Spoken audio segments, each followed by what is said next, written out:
Haley. Oh, okay.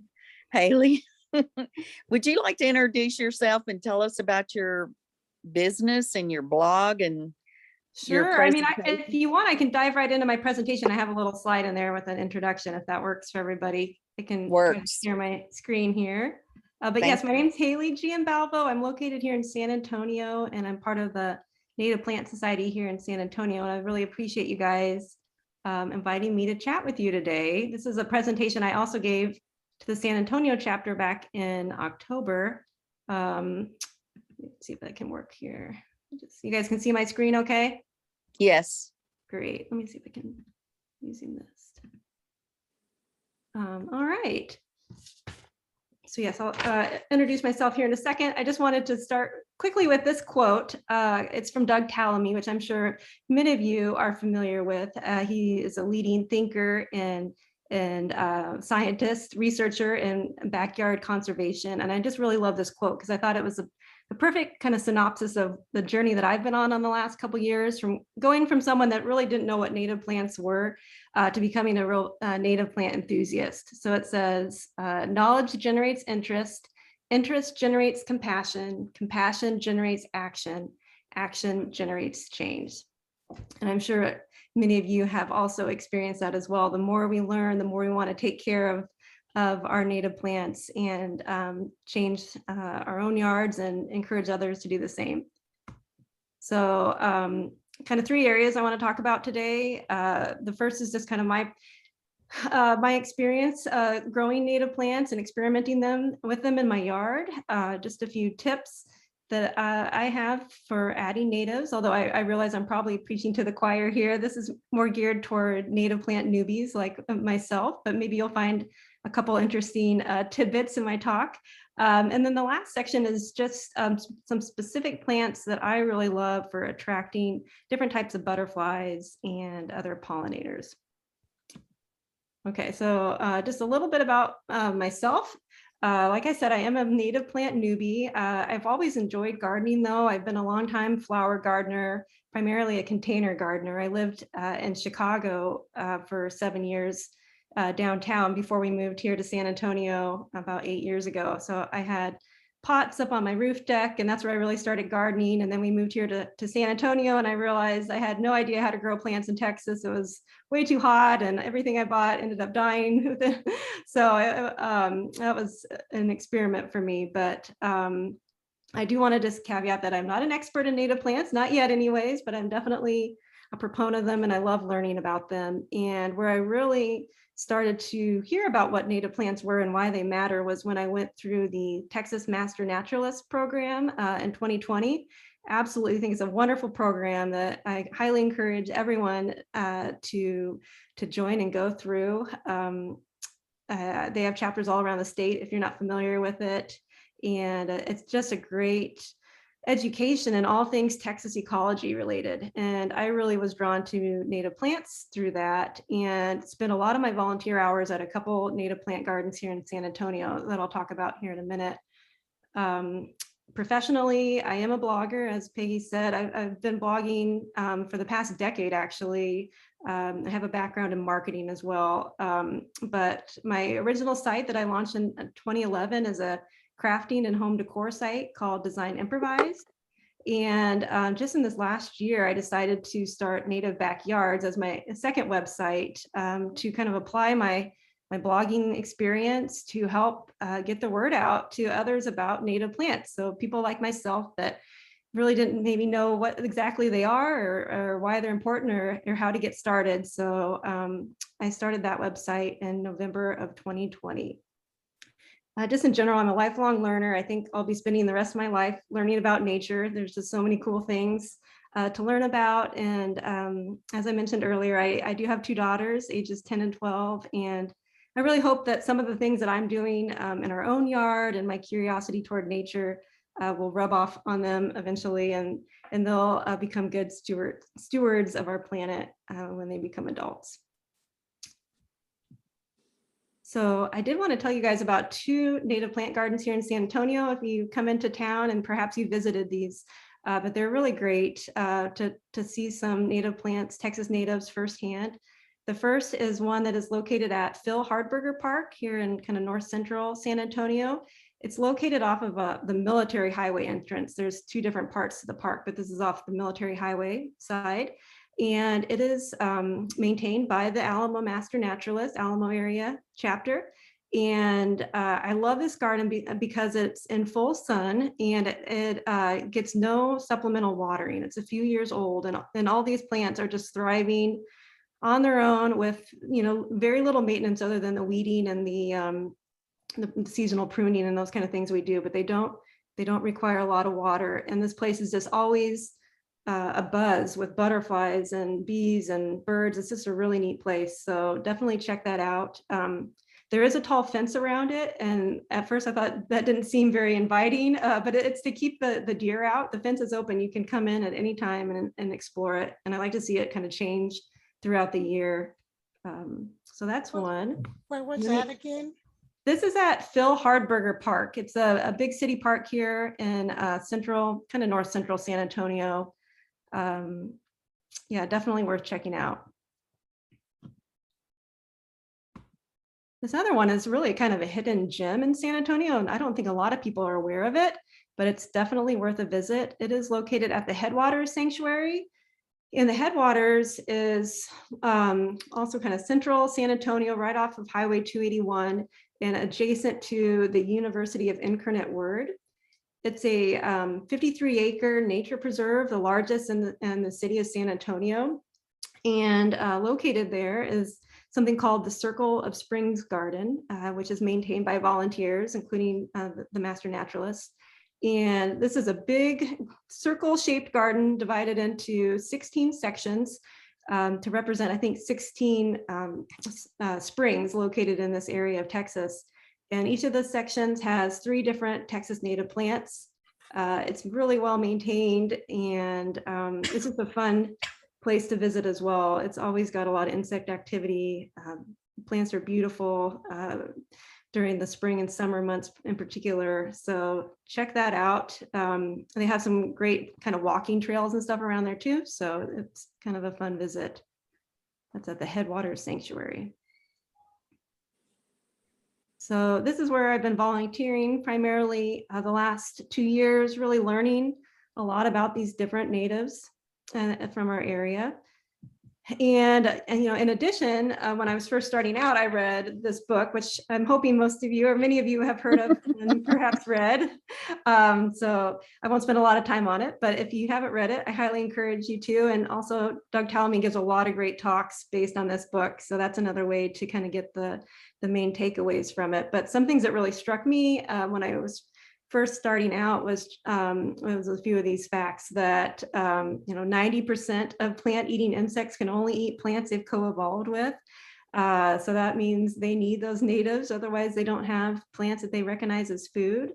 And I thought one of the research projects that Doug Talamy did when he looked at 2 similarly landscaped yards, one with primarily natives and one with primarily non-natives, he found that the one with native plants had 29 times more insect and animal diversity than the one with non-natives. So I thought that was incredibly interesting. So they might both look healthy and green and lush, but there's a lot more going on in the yard with native plants.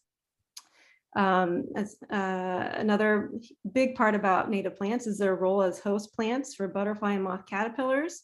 So without host plants, we wouldn't have those species, but we also wouldn't have many birds either, because birds rely heavily on caterpillars to feed their young. And I think Doug Talamy's done research in this area as well and found out that chickadees, which are those sweet little black and white birds that visit our yards, they require anywhere between 6,000 and 9,000 caterpillars just to feed one clutch of their young. So a huge amount of caterpillars needed. So another reason why having those plants in our yard that attract those caterpillars are so important. And the last fact, which is one I hope never comes true, if we can, every small step we can do to avoid that is important. And that's if pollinators would disappear, so would 90% of our plants. Definitely don't want that day to come.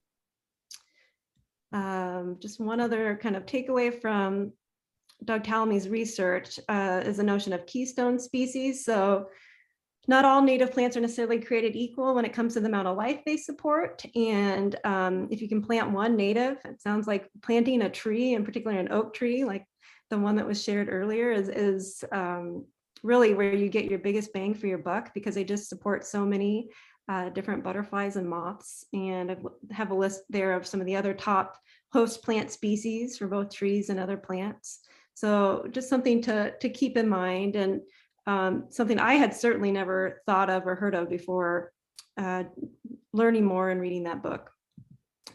And so that's when I say I had my light bulb moment after understanding some of these findings, was that, I could actually have some impact from my own yard, helping support some of these insect populations just by doing something that I already love doing, which is gardening. So to me, that was an easy sell. I decided I'm committed to gardening with more native plants after reading that book. And when I started becoming a native plant gardener, it really involved asking a new set of questions. So rather than my, kind of traditional criteria when I would go to the nursery, it would be, what does the plant look like? Is it pretty? Do I think I could grow it? Now I'm more curious to know, what purpose does it serve?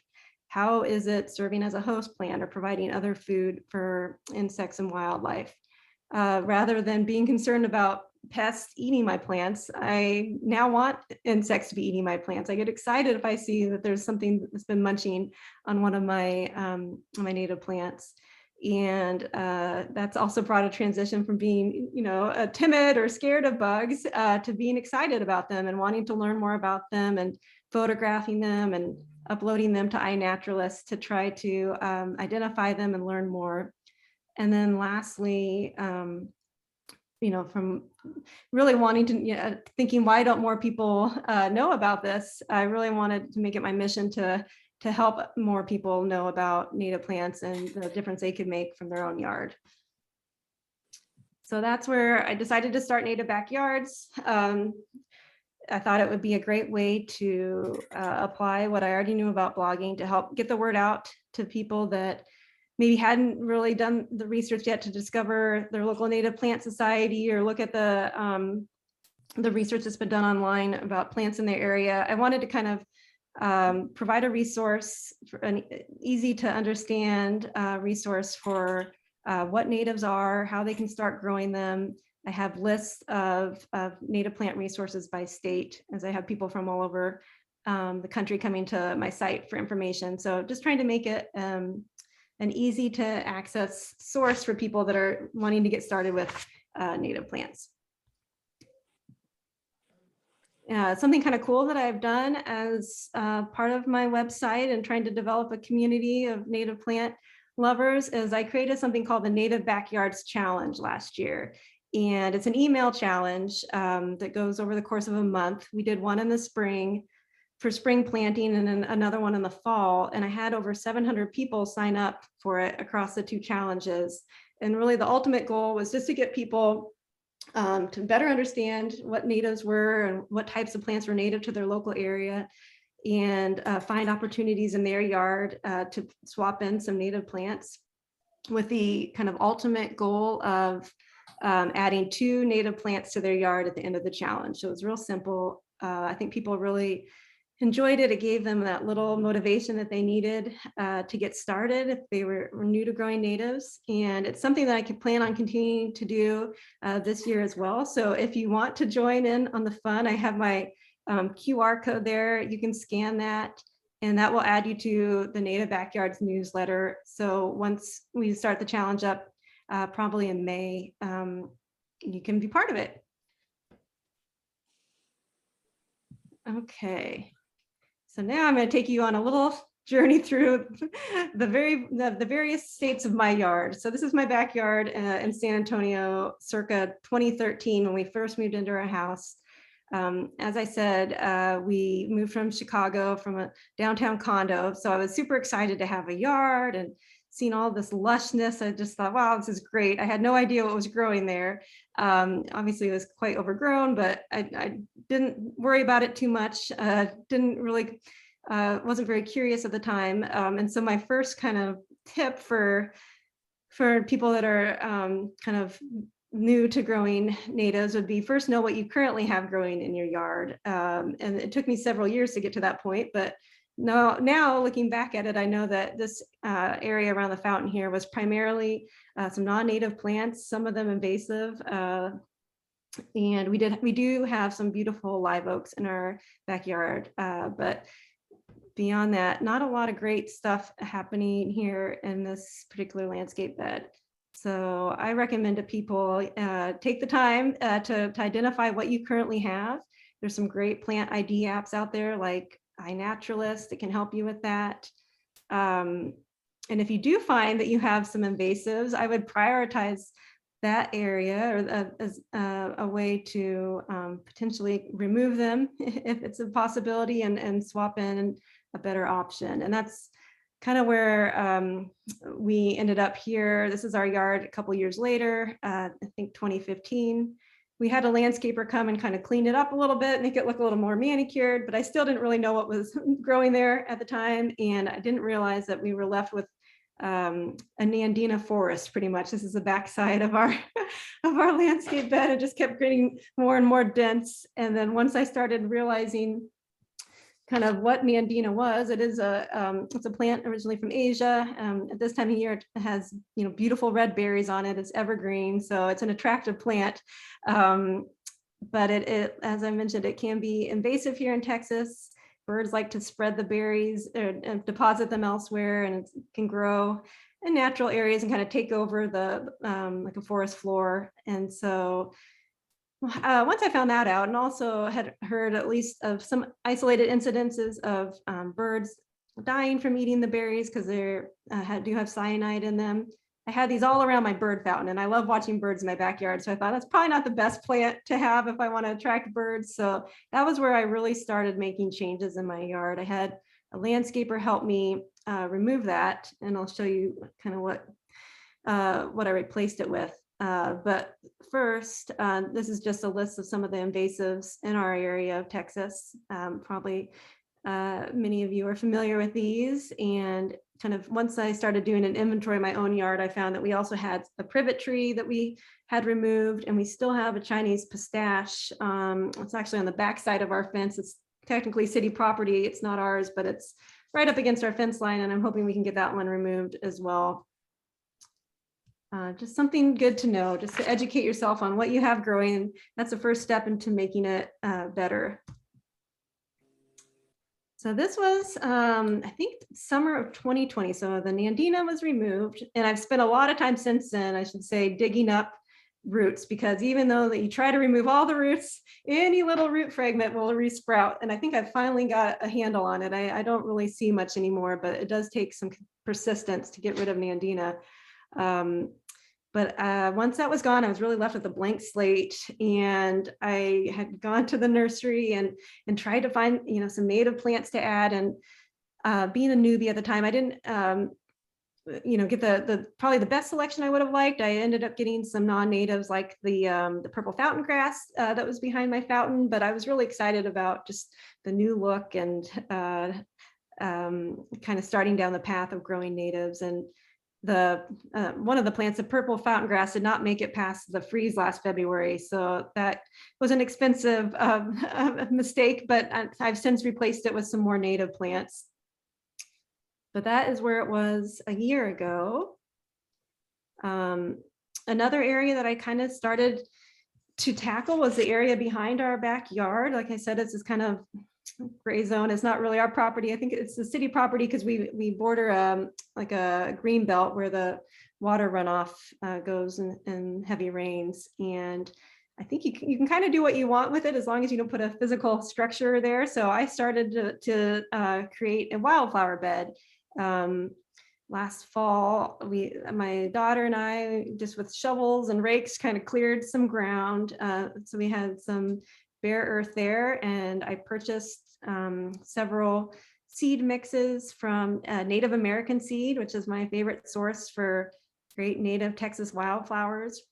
And I scattered them, and I was so excited to see my garden kind of come to life this spring and summer. So here's a little picture, a little video. In addition to some of the native seeds that I Scattered, I also did plant quite a few zinnias or scattered zinnia seeds, even though they aren't native to Texas. I really love them. They're great nectar plants for butterflies, and they're great cut flowers and add a lot of color to the bed. So that was my wildflower garden this past year. Here's a couple more pictures of things that came out of there. I'm super excited to see it this coming year. I think it'll be even more full of different varieties of wildflowers. I scattered another round of seeds this fall in hopes to fill it in even more.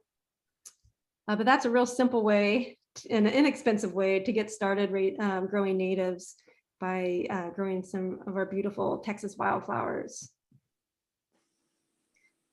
And then my last major project that I did this year was I decided to remove some of our grass. So bordering our backyard fence here is this patch of grass that gets full sun. It's really hard to keep it green during the summer. The heat of the summer takes a lot of water. And so I really just thought this would be a perfect opportunity to expand my native plant bed and double it in size. So I had the St. Augustine grass, removed that in that area and replaced it with a variety of Texas natives. And to do so, I took advantage of a really great program we have in San Antonio that's offered through our San Antonio water system. They have what's called Water Saver rewards for their customers, and there's some great rebate programs. So we took advantage of the irrigation rebates. So if you are able to turn off certain zones of your sprinkler system, you get a cash rebate back, as well as their landscape coupon. So in exchange for removing at least 200 square feet of grass, they'll give you $100 towards native plants to put in that area. So lots of cool opportunities to have some money towards your garden projects. And I really hope that more municipalities offer programs like this. And I hope more people in San Antonio are aware of it, because it's just such a great thing. Just a few other kind of food for thought, I guess, some other statistics around lawns. You know, I've always enjoyed having a lawn, especially with my kids, and I like the look of a freshly mowed lawn. But the more that I learn about what water guzzlers they are, and you know, what little they do to support insects, I'm starting to rethink that and want to find more opportunities to take out some of my yard. So one of the kind of crazy thoughts or facts is that lawns are actually the largest irrigated crop in the US. And I think I've heard that they require more water than all of the, I think, top 8 food crops combined. But instead of using the crop we harvest, we just throw it all away. It's really just to look at. It doesn't serve any other purpose. So that to me is a sad use of 40 million acres of land here in the United States. And I've heard someone say that, you know, it's better to think of your yard as a area rug and not wall carpeting. And I think that's kind of a better way to start thinking about it. Not that we have to do away completely with our lawns, but maybe we can start piecing them out, you know, keeping the space that we need to run around and play and those kind of things, but also getting rid of the areas that we're not really using and turning them into native plant gardens and those kind of things instead. Doug Tallamy, I think, has referred to turf grass as similar to a parking lot in the amount of insect species that it supports. So that area could be put to a lot better use. So my goal is to continue to find opportunities in our yard and to convince my husband to let me take out more of our grass. And then the last and most maybe simplest thing to do is to fill a pot with natives. So as I mentioned earlier, I do enjoy container gardening. I have a lot of pots around our patio, and I've started just replacing the annuals that always will die after a few months with natives like this Greg's Mist flower, which I absolutely love. It always has butterflies visiting it. And I listed some other kind of smaller native plants that I think would work well in pots. I have a shrubby boncet and a pot as well that's done really well. So looking forward to trying out more of those in my pots this year rather than going to the nursery to buy a bunch of annuals. Okay, so that is kind of brings me to today, or at least earlier this past fall when things were still green. But I was able to kind of double the size of my native plant garden, and I'm just really excited to see how it evolves and transitions over the next couple years. And all the plants are really still babies. They've only been in the ground for a year or less. So it'll be interesting to see how it all comes together. And then I've got my wildflower bed on the back side of the fence there. What I wanted to do for this talk was to kind of try to add up all of the different species that I've added to my yard in the last couple years. And I was pretty surprised, including my wildflower bed, to find that I had 40 new species that weren't there beforehand. So I thought that was pretty cool. But you might be saying, so what? It's great that you have all these plants, but why does it matter? Well, because if you plant it, they will come. And that's been one of the most exciting things for me from starting to grow natives, is just really seeing the almost immediate impact in terms of more pollinators, more insects visiting my yard. I think previously having a butterfly fly by was kind of a rare occurrence. I don't remember that happening very often, but now I see them all the time, all day long. Even here in the winter, I still see them. So here's some more pictures of some of the little creatures that I've captured in my yard. I'm not a great insect and bird photographer yet. I really want to work on my bird photography because I love watching birds, and have quite a few visitors throughout the year as well. So kind of the three types of plants that I really focus on and try to encourage people to grow are host plants.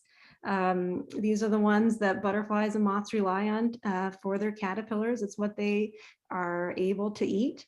The nectar plants, which feed those adults, the butterflies and moths, as well as bees and other pollinators. And then native plants offer some type of fruit or seeds or other food for wildlife and birds. So I'm trying to get a good mix of those in my garden. So this is my kind of last section. I just wanted to go through a few plants and butterfly combinations that I think are really great to have in your garden. And the first is the most obvious one. So if you want monarchs, you need to plant milkweed. Obviously, that's their host plant, and it's the only host plant they use. So if milkweed goes away, so do the monarchs. And this is some beautiful antelope horn milkweed from the Alamo Master Naturalist demonstration garden. I don't have it growing in my yard. I would really love to. I have some butterfly weed right now, but I'm really hoping to get a hold of some more native milkweed and successfully grow that in my yard this year. Another one of my favorite butterflies, the queen, looks a lot like the monarch. They also use milkweed as their host plant. But the adult butterflies absolutely love Greg's mistflower, and it is not uncommon to see them just circling it really summer through fall. I think it's such a fun plant to include in a garden because it does have so much butterfly activity. Something I learned recently that I wanted to share in case this is new for you. So queen and monarch caterpillars actually look very similar. And the way to tell them apart is the queen will have 3 of these kind of antenna looking thing. I think they're called tentacles.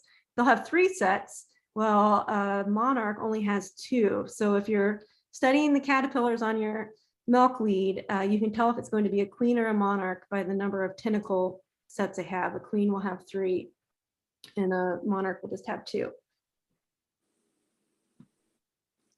Bumblebees, those are always fun to watch. I have always seen a bunch of them around a mealy blue sage at the gardens that I volunteered at. They seem to love that plant. It's a pretty plant for your yard.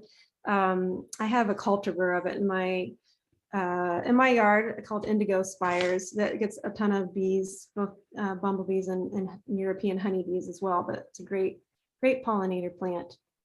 It's also a long bloomer too.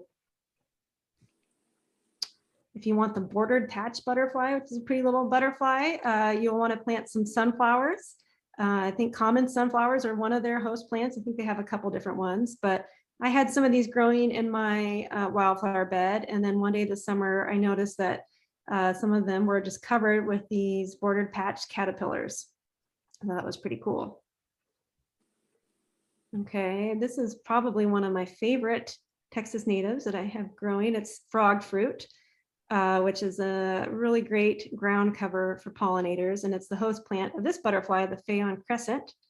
In addition to the Phaon crescent, just watching closely the frog fruit on a sunny day, you will just see it sprawling with all sorts of tiny little butterflies, moths, bees, flies, you name it.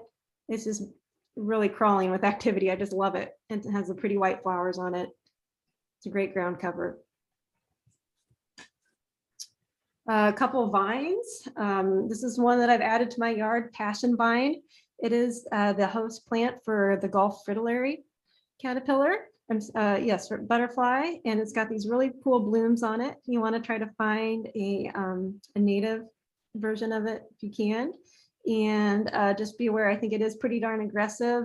Someone told me that once you have passion vine, you always have passion vine. So I'm interested to see what my passion vine looks like this year now that it's been in the ground. It'll have been in the ground for a year. So plant it in an area where you don't mind it spreading, but you will get a lot of Gulf fritillaries visiting that.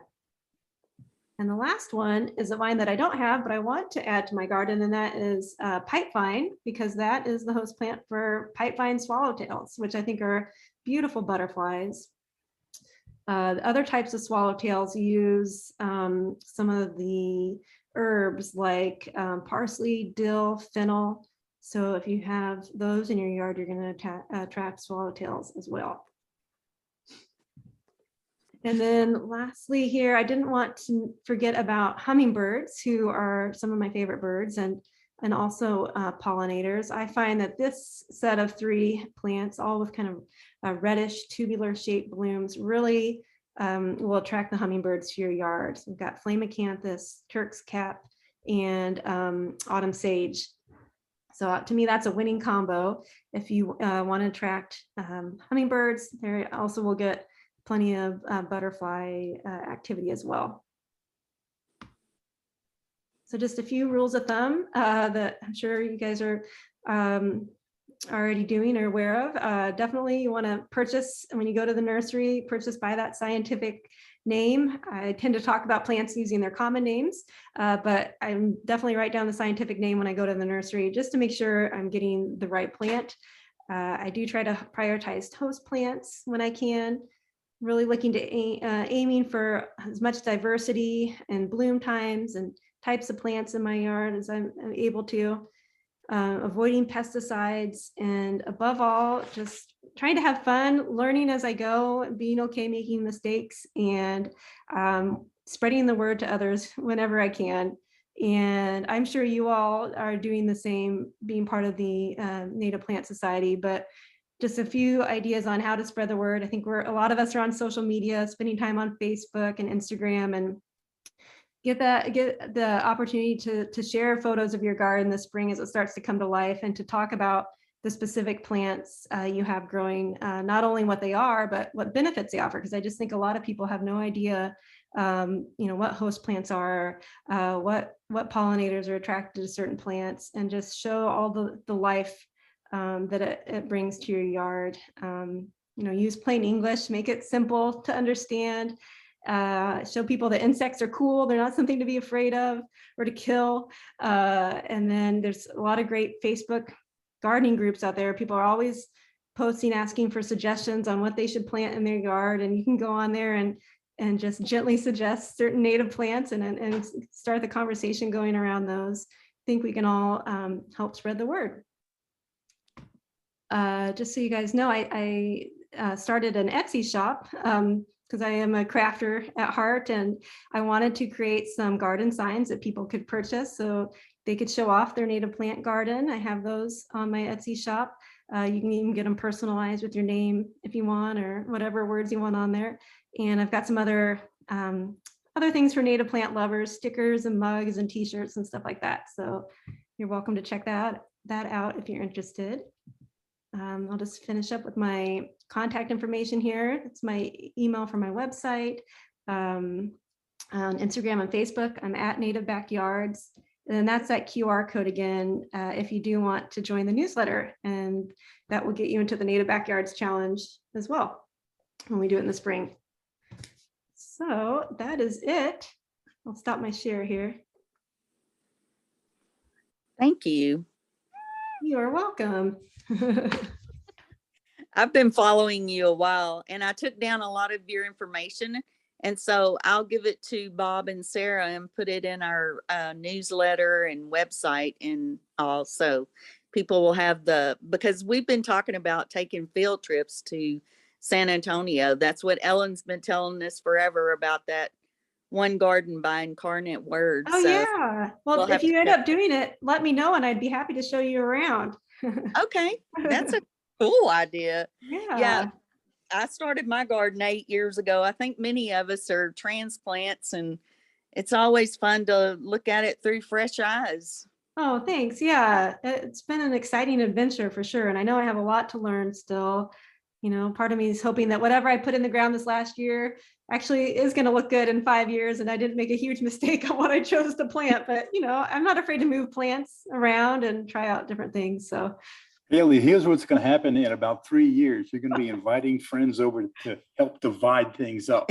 I'm sure. It looks its worse when you first put it in, then it just gets overgrown. I know. I see You'll that be happen. selling them at plant sales. Yep. I bet that's the case. And yeah, I'm happy to share my plants. So Thank you so much for tonight. of course, Really. you're so I had welcome. a I hope it was question helpful. about your frog fruit that you showed. Yeah. Do you have to do some additional watering to get it to look that nice, or is it pretty much established enough that it stays? It's pretty can- good. That video that I shared was actually from the Alamo Master Naturalist Garden where we do not water it. So Okay. yeah, and the Headwaters Sanctuary, that garden does have drip irrigation, so their plants do tend to look, you know, even healthier and more blooms and stuff because of that. But in my yard, I do water it occasionally, but I don't think you have to. I think it's pretty darn drought tolerant. But remember, in San Antonio, they actually have some dirt, Yeah, I know. unlike But- many of us. Many I of us have a live on patch a of it. I have a pretty big patch of it that just kind of put itself in my backyard and I do nothing. And you're right, it's just the most fascinating spot to sit. Yeah, it's unbelievable. Yeah, I can watch Debbie, that all how long day. has your patch been in? My patch? Mine? Yeah. Okay. Well, Well, mine either is one. just a year. I've had it for a Okay. year. And mine's probably 2 years old. I mean, it just showed up on its own and I Interesting. just left it alone. Mhm. Yeah. Mine is 5 years old and it will get nipped by the frost, but they will all be back in the spring. And do you all cut yours back in the spring at all? I know it can handle quite a bit of cutting back if it spreads. It'll get mowed a time or Mhm. two, Mm-hmm. but I don't mow it too much. Yeah. My patch is about 5 years old and I put it out there because that was where we met the service road for the county. And it was too narrow to weed whack or mow with the mower. And so it's just out there and I never have to go out there and water it or mow it. And it's just always looking nice. Mhm. Interesting. Thanks. Mhm. Mm-hmm. I have some, Dick, if you want some. I bought a flat. I have some. Okay. No, I've got a bed established, but it's been struggling for some reason. So. Well, might want to go somewhere else. Mine's out in the middle of the field and alongside my driveway. So it's one of those plants where if it's happy where it's at, it's going to grow. Maybe Nikki? you're watering it too much, Dick. Yeah, maybe so. Mm-hmm. One of the later Vicky? plants to come out. Oh, you can't hear me again? No, I hear you. Yeah, We can hear you. I was just saying, it seems to be one of the later plants to come out in the spring. Yeah. Okay. Well, it Well, did really good last spring and spread quite a bit, but then in the summer, it started dying because of the lack of water. Mm. Yeah. Too hot. Well, thank you, Haley. I appreciate Thank it. you. Thank you. Thank you so much. Great talk. Oh, thanks so much, guys. And definitely reach out at any time. Feel free to email me and do let me know if you plan a tour of the San Antonio Gardens. I'd be happy to show you around. Okay, Thanks. All right, thank you. guys. Good night.